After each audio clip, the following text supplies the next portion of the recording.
Hello guys, welcome back. Now in today's video we're gonna go and try to go balls deep into the Echoes in the Mountain, which is the new roguelike mode. Just came out on the official wiki. They don't even have the description for it, just shared some screenshot and I translated them all, and we're gonna go through it and say and check what it is and check how good it is, because I think it's going to be really good. And then at the end I'm going to give you my thoughts. Now this is not out yet. It's coming out on the 24th, I believe. I'm not sure, but I will be playing it on stream, so if you want to come check it out and see how cool it is in actual gameplay, you can come to my stream on twitch.tv/Jakazin and go there. Now this is the main menu. As you can see here, we can get a lot of good materials. There's also here probably going to be a bunch of achievements that you get more crystal by doing them. And now here you click and you start. Now, once you start, you will be able to select 8 characters. You're going to have 2 teams, an active team and a bench team. The bench team is going to stay there and refill in case someone dies. As you can see here, they have weird levels. The active team has a weird level. What is that? They also have a weird icon here, which is green. Now, this is the will. The will level is going to be a special leveling mechanic that is exclusive to this mode. That way, every character, even characters that are not built, are going to be able to participate in the encounter, in the adventure, right? So the will level is tied to a certain combo of level and resonance level. Now, depending on, everybody's going to start with the lowest will level, okay? Everybody's going to start with the green one, a level 1 or whatever, and then you will be able in the future to enable it and level it up and increase the rarity from green to blue to purple to yellow and orange at the end. Okay, so every character is going to start green, and then you choose which one you want to level up. By doing encounters, you will drop this item over here. It's going to be called Gonshu, I think, and it's an item that you can use to level up your team. Now, as you can see, you need 10, for example, to level up. In this case, Chi, from green to blue, she gains a 1. She goes from I1 level 40 to I2 level 20. The limit, like, she increases to level 30 of this one, upper limit of heart imprinting. I don't know what that is. And I guess she can get to level 30 from level 20, I guess it might be that. And then she gets the resonance level up from 4 to 6. So as you can see, not everybody is going to be leveled at the same time, because you might not have enough of the materials required. But just as a chart to check, this is the chart. Ignore the A. It's just Google Translate, like having a brain fart.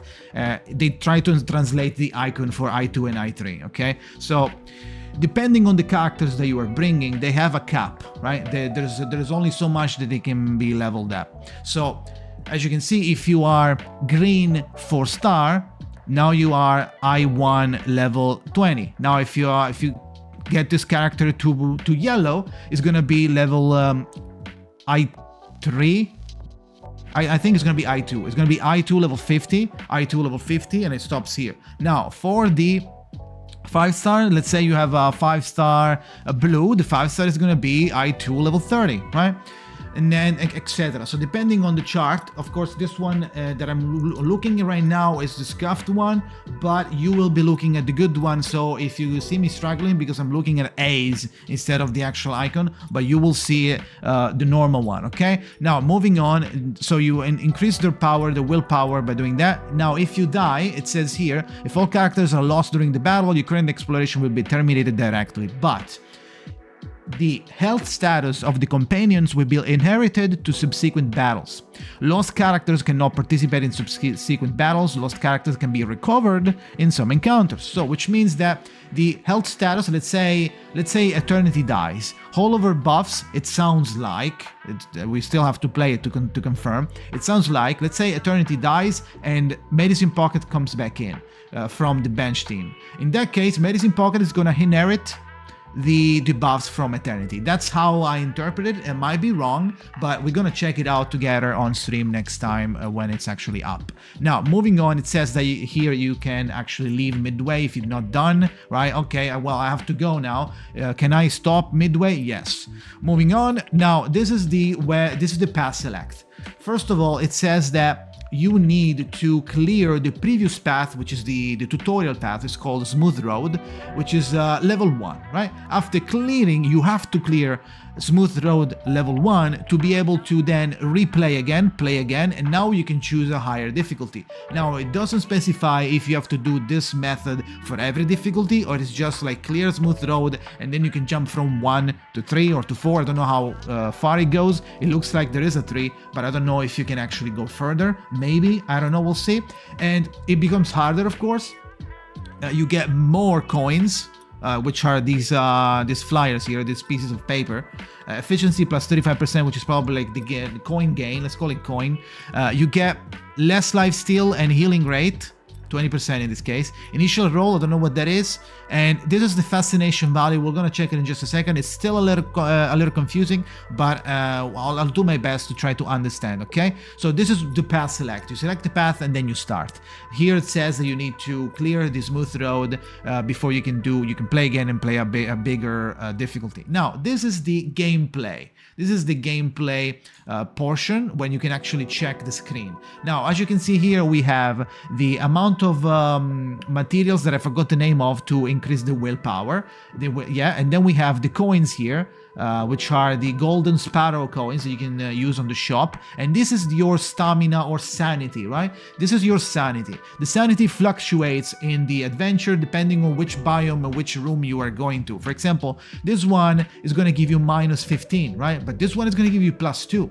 So depending on where you're going, you're going to make it harder on yourself or easier on yourself depending on where you decide to go. For example, sitting out area is not going to modify anything in your sanity. Now, when it comes to which rooms we could encounter in an adventure, it actually explains us I don't know if it's everything, but there's like a bunch of those, which is kind of good to understand now. So during the adventure, you will see different rooms. You can see here, this is on the way. Interludes during exploration, encounters with new things, risks and benefits coexist. So you might get an encounter, you might get a debuff, you might get a reward. Nobody knows, right? It's like multiple, it could be anything. Now, sitting out area, which is the lantern, it's where you stay here, you heal. You can also retrieve characters that died, maybe paying money. I don't know if there is a payment for that. Download, like maybe get new characters from the bench or respawn characters that died. Now we have where the mist is, which is difficult to ascertain. Good or bad is uncertain, and any encounter may happen here. So you fight. I think you fight, but it doesn't tell you if it's gonna be a mega fight or a normal fight. This is the shop, strange stall. The stall of a merchant friend is a place of fair trade. You can use the gold sparrows obtained in the adventure to buy what you need. And then we have the treasure room. You go there and you get like supplies or relics. Then we check what they are in just a second. A lot of stuff can be obtained in this mode. And moving on, we have the Stumbling Stone, which is a fight. It's in a chance battle. You can get random rewards after defeating the enemy. So maybe it's going to give us the choice to do RNG. Like if you're unlucky, you have to fight a big monster. If you're lucky, you can fight like a weak one and still get like big rewards. This is just a fight. In more difficult battles, you can get more random rewards after defeating the enemy. And then at the end, I believe this is going to be like the elite, right? The elite encounter. Surrounded by disaster. Encounters require vigilance. After defeating the enemy, you can get rich random rewards. Now, this is the sanity. It shows you the sanity, and depending on where you're going, it goes up and down. Now, I believe you have a bigger pool of sanity depending on certain aspects, and I don't know, it doesn't tell us what happens if you have low sanity or high sanity. It might influence the chance, it might influence the RNG, it might give you debuffs or buffs. I don't know, we don't know. We're gonna have to check it out. Now, these are some items that we can get. And some items are unique, so they can be modified, but some though have multiple slots. Some could be enhanced to enhance their properties, or some could also get buffed by using a certain floppy disk here. And the floppy disks are special items that you randomly get from the adventure, and those come with different types of power-ups or bonuses, mechanics, things that they have in it. If you use them on the item, that item is going to gain that ability that the floppy had. So it's going to be cool, it's going to be nice, it's going to be fun to get some of those and see what's the range of the buffs that we can get. This explains what I just said, and this is an overview of your box, the creation box, whatever you have in your box, and it shows us a rusty piggy chain. For example, if you go check what this does, basically says that after your character does the ult, the target, the enemy, will fall into corrosion and contamination, which lasts for 1 round. So that's really good, and which makes me think and makes me interested in checking, like, oh, I wonder how many are there, what do they do. It's gonna be really fun to explore them all. And there's also maybe some achievement from like collecting them all, or a certain threshold of collection, which is this.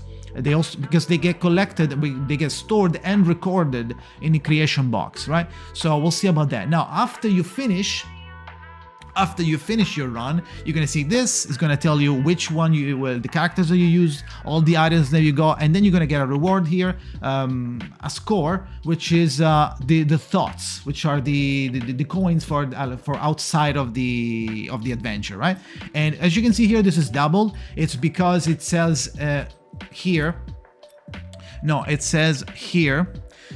You have, per each week, you have a cap of 3,000. In this case, it might go higher because it hints at it going higher. But every week, when you do, let's say you do an encounter, you finish the adventure, you got 700. Now, if it's the first thing that you do, it's gonna get doubled until 3K. After 3K, you can still get the coins, the value, the things, but it's not going to be doubled, the only thing. But you can grind it and buy all the materials that it shows here. I don't know if it's going to be more. Probably there's going to be more of those. So it doesn't show us the shop, but it tells us that it's going to be doubled each week. The upper limit of obtainable thoughts will increase over time, which is probably going to be a higher increase total if you play at higher difficulties, and all thoughts rewards can be obtained at any difficulty. So if you can't, because for some reason you got bad RNG, let's say, in that case you can still farm the level 1, because it's the easiest one. You can just farm it, buy all the materials, and GG. You can still get everything, even if you're like a new or inexperienced player. Now, the good part of all of this is that it has a standalone leveling system that enables not only new players and makes them being able to play the mode, right? Even though they don't have everybody built, but even for the veterans, now everyone in your roster is playable. Think about it. You can play everyone you want, because it doesn't matter. They're still gonna get the willpower, and you can get the willpower, and now they're leveled up. You don't have to pre-level them before you enter. That's really good, and it expands the possibilities or the combos or the replayability of the mode, at least by a little bit, just only thinking, getting into consideration of the fact that you can use whoever you want, right? So that's going to be really fun to check. But what do you think? Do you like this mode? I think it's gonna be really fun. I'm gonna play it on stream, so you can come check it out if you don't want to download the CN version. So it's gonna be really fun. What do you guys think? Do you think we're gonna get it on global, on like earlier than normal?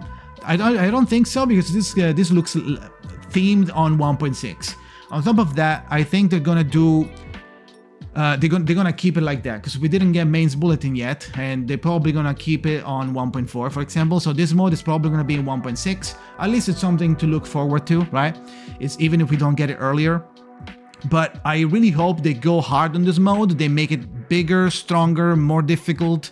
They expand on it, maybe on 1.7. I hope this becomes permanent and outside of the event, or if they really want to do it on the event, it's going to be a reoccurring event. It would be nice. Now, I would put it outside of Wood 2, because that way you can do something before Utu, and then once Utu arrives, you can do this and Utu. It's gonna be maybe more balanced, in my opinion, for an update, because phase 1 usually you clear everything, and then now you're just not doing anything, right? Just doing like the farming of the stage and getting the coins. So hopefully they go really hard on this mode. It would be really fun if they do. Anyway, thank you for watching. Let me know what you think down below. Like, subscribe, do everything you want, and see you guys next time.